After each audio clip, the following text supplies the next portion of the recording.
ইতিহাস এবার ভুল প্রমাণিত হতে চলেছে। মুর্শিদাবাদের বেলডাঙাতে স্থাপিত হবে বাবরি মসজিদ। সেই মসজিদ যে মসজিদের জন্য অনেক ঝামেলা, ধর্মে ধর্মে মারামারি হয়েছে। আর সেই মসজিদের নাম অনুসারে আমাদের মুর্শিদাবাদের বেলডাঙা শুরু হতে চলেছে বাবরি মসজিদ। 6 ডিসেম্বর 2025। তোমরা তো সবাই জানো এর আগে বাবরি মসজিদ কোথায় ছিল? অযোধ্যা, ভারতের একটি প্রাচীন শহর, যার ভেতর লুকিয়ে আছে 5 শতকের ইতিহাস, বিশ্বাস ও পরিবর্তনের গল্প। ইতিহাস অনুযায়ী 1528 সালে মুঘল সম্রাট বাবরের আদেশে তার সেনাপতি মীর বাকি অযোধ্যার এক স্থানে মসজিদ নির্মাণ শুরু করেন। সে সময়কার নির্মাণশৈলী ছিল অত্যন্ত সমৃদ্ধ।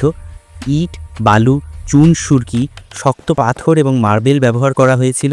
নির্মাণে হাজারেরও বেশি শ্রমিক, কারিগর, পাথর কাটা মিস্ত্রি, কাঠ মিস্ত্রি, মার্বেল শিল্পীরা মাসের পর মাস কাজ করেছিলেন।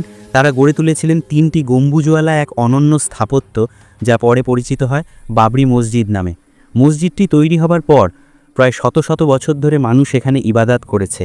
এটি ছিল স্থানীয় মুসলমানদের একটি সক্রিয় উপাসনাস্থল। সময়ের সাথে সাথে স্থাপনাটি নিয়ে ধর্মীয় টানাপোড়েন বাড়ে। 20 শতকের মাঝামাঝি সময়ে স্থাপনার ভেতরের অংশ বন্ধ হয়ে যায় এবং সীমিত প্রবেশাধিকার আরোপ করা হয়। এলাকা হয়ে ওঠে বিরোধের কেন্দ্রবিন্দু। দীর্ঘ আইনগত লড়াই ও বিচারিক সিদ্ধান্তের পর মসজিদের পাশের এলাকাসহ একটি অংশে রাম মন্দির নির্মাণের অনুমতি দেওয়া হয়। পরবর্তীতে বিশাল পরিসরের নির্মাণ কাজ শুরু হয়।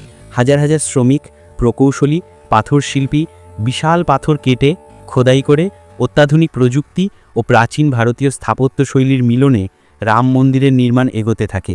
মন্দিরের চারপাশে বিশাল চত্বর, সিঁড়ি, স্তম্ভ, খোদাই করা পাথর, ভবিষ্যতের ভক্ত ও দর্শকদের জন্য সুবিশাল আয়োজন, সব মিলিয়ে এক ঐতিহাসিক নির্মাণ প্রকল্প।